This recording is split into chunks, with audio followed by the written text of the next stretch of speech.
Olá, turma! Olha eu aqui de volta com a química orgânica. Agora, para começar um novo assunto, vamos falar sobre isomeria. Pois é o tema da aula de hoje. Esse assunto vou dividir em duas partes. Então, aqui, isomeria parte 1. Vamos falar sobre isomeria do tipo plana. E aí, na próxima aula, vamos falar sobre isomeria do tipo espacial, tá bom? Vamos lá. A importância das fórmulas estruturais na química orgânica. Coloquei aí na primeira figura, o primeiro exemplo, C2H6O. Essa fórmula molecular, eu posso desenhar duas fórmulas estruturais. Então eu tenho o CH3, CH2OH, que é o álcool, o etanol, como eu posso colocar CH3O e CH3, que seria o metox-metano.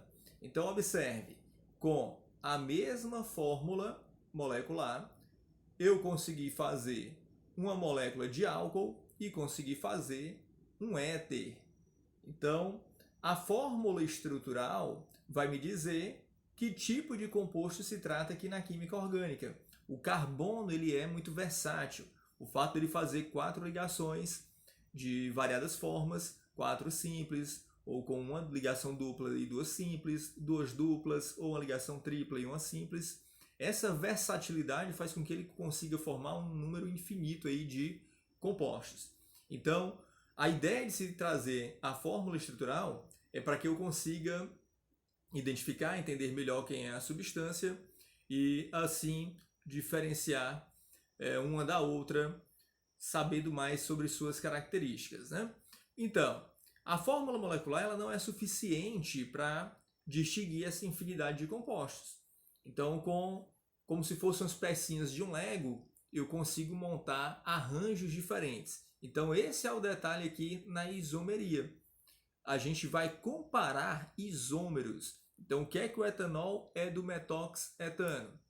São isômeros. Por quê? Porque eles possuem a mesma fórmula molecular, porém o arranjo espacial, a configuração espacial, ela é diferente. Consequentemente, vai trazer características diferentes. O álcool tem suas propriedades, o éter tem as suas específicas, tá bom? Na figura de baixo temos aí o etanol e temos o etenol. No caso, a fórmula molecular C2H4O. Também aí um par de isômeros. Entendeu o que é um isômero? Moléculas que possuem a mesma fórmula molecular, mas o arranjo espacial, a configuração é diferente, tá bom? E aí vamos ver vários tipos de isomeria. Como eu disse, aqui na parte 1 vamos começar com a isomeria do tipo plana. E aí a primeiro tipo de isomeria plana, vamos falar da isomeria de posição. Bem simples aqui, ó. No primeiro exemplo, nós temos o 2-metilpentano e logo abaixo 3-metilpentano. O que foi que mudou desse composto para esse composto? Pois é, a ramificação. Observe aí que só mudou a ramificação. Mudou o quê? A posição que ela se encontra. Aqui o metil estava na posição 2, aqui o metil está na posição 3. Aqui do lado, nós temos o but-1-ino e aqui o but-2-ino. Prefixo ino indica ligação tripla. Aqui a ligação tripla está no começo da cadeia, no primeiro carbono. Aqui a ligação tripla está no meio da cadeia. Então, como só mudou a posição da ramificação, então esses compostos são isômeros de posição, ok? Então se liga nisso aí. Trouxe mais um exemplo, nesse caso aqui, eu estou olhando dois éteres. Lembra que oxigênio entre carbonos é a função orgânica éter. O primeiro eu teria o metox-propano, o oxigênio está posicionado entre o primeiro e o segundo carbono, na sequência aí da esquerda para a direita. Já aqui no segundo exemplo, eu teria o oxigênio no meio da cadeia. 2 carbonos para um lado, 2 carbonos para o outro. Então, entre o carbono 2 e 3, digamos assim, né?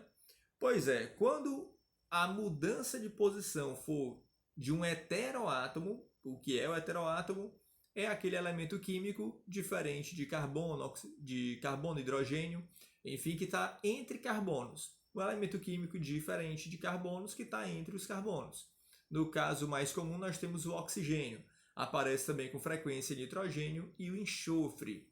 Então, nesse caso aqui, como o que mudou foi a posição de um heteroátomo, esse tipo de isomeria aí nós chamamos de metameria. A metameria é um caso especial de isomeria de posição. E o que foi que mudou de posição? O heteroátomo, beleza? Então se liga aí nessa dica. Continuando aqui a nossa isomeria plana, vamos para mais um tipo de isomeria plana, que é a isomeria de função. Adivinha, a isomeria de posição mudou o quê? A posição de alguma coisa. No caso lá, a ramificação, a insaturação e até mesmo o heteroátomo. Isomeria de função vai mudar a função. Pois é. Primeiro caso, eu trouxe aqui para vocês, o primeiro exemplo, o ácido hexanoico. Hexanoico. Lembre-se que a terminação para os ácidos carboxílicos é oico, né? Pois bem, hexanoico, prefixo para 6 carbonos. Esse ácido também é conhecido como ácido caproico. Tá vendo a cabrinha, as cabrinhas bonitinhas? Pois é, aquele cheiro característico do carneiro, das cabras, né? É devido a esse ácido, que fica no gosto da carne também. Pois é, então o ácido hexanoico tem aí 6 carbonos na sua fórmula, tem a presença de 12 hidrogênios e 2 oxigênios. É só você conferir aí e fazer a contagem. Esse composto vai ter um isômero de função, que é o acetato de isobutila, que também tem 6 carbonos, 12 hidrogênios e 2 oxigênios. Só que esse seu isômero aqui, ele é bem mais saboroso, ele está presente nas frutas, como maçã, como morango, dentre outras. Esse éster, que aqui não é mais um ácido carboxílico, observe que mudou aqui a função, né? Ó, eu tenho C-O, O. Anteriormente, no outro slide, nós vimos que era o C-O, OH, aqui ácido carboxílico. Já aqui nós temos um éster, característico de morango, maçã. Essa substância também é usada como flavorizantes. O que é isso? São substâncias que dão sabor, conferem sabor aos alimentos. E no caso, muito utilizado aí na indústria para fabricar doces, balas, enfim, até mesmo em medicamentos para dar sabor. Então esse éster, ele é isômero do ácido hexanoico, que por sua vez tem um sabor e um aroma totalmente diferente e até mesmo desagradável, né? Veja como a química é incrível. Mesma fórmula molecular, mas mudou o arranjo, mudou a posição ali de uns átomos, eu tenho uma molécula completamente diferente em termos de propriedades.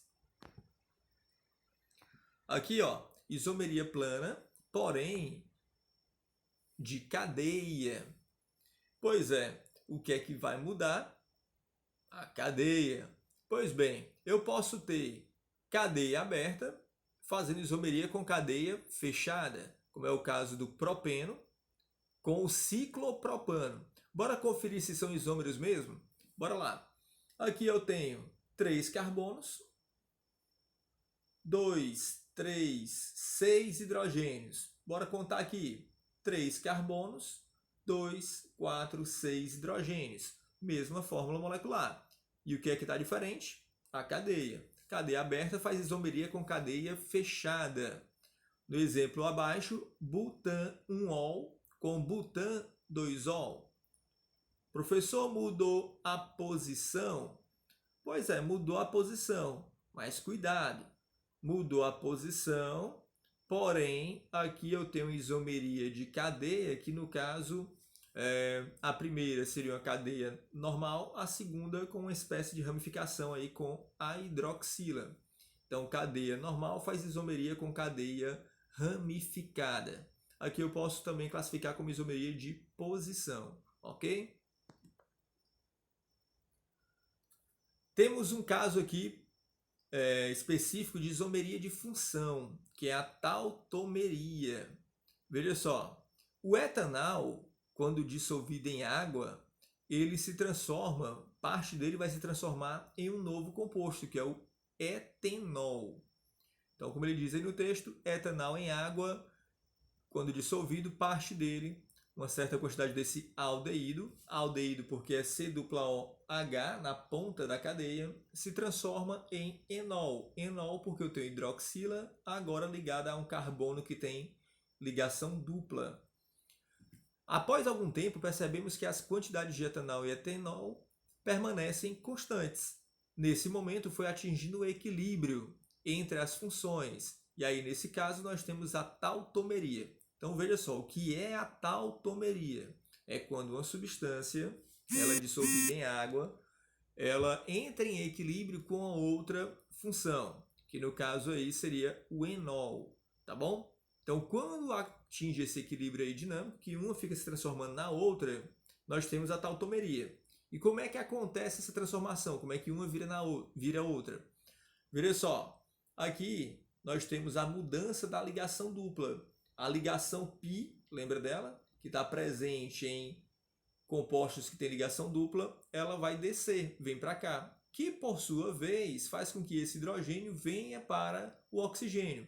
Aí, assim, o número de ligações permanece constante, permanece igual aí para os carbonos e para o oxigênio, tá bom? Cada carbono com 4 ligações e o oxigênio, cada oxigênio com 2. Então, essa troca de posição, ligação π desce, o hidrogênio vai, provoca uma mudança de função, o aldeído passa a virar um enol, e quando atinge um equilíbrio, à medida que o aldeído vira enol, que por sua vez enol vira aldeído, nós temos então o caso de tautomeria. Se ligou aí? Pois é. Isso vai acontecer também com cetonas. Veja que eu tenho uma ligação dupla com oxigênio, bem próximo aí de um hidrogênio, que acontece a mesma coisa. Então, aldeído, que tem essa carbonila, só que na ponta, ocorre essa mudança de posição.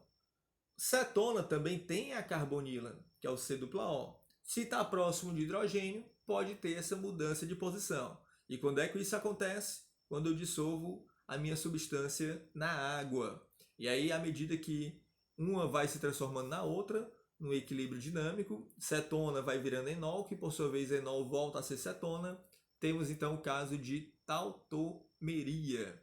Então, com cetona acontece a mesma coisa que aconteceu lá com o aldeído. Como foi? Ligação π desceu, hidrogênio foi para o lugar da ligação π. Aí forma então um enol, que é hidroxila ligada a um carbono que tem ligação dupla. Ok? Então, nossa parte de isomeria, parte 1, acaba por aqui. Aguardem aí a próxima aula que vamos falar sobre isomeria espacial, mais alguns tipos de isomeria. Então, valeu, tchau, tchau, até a próxima.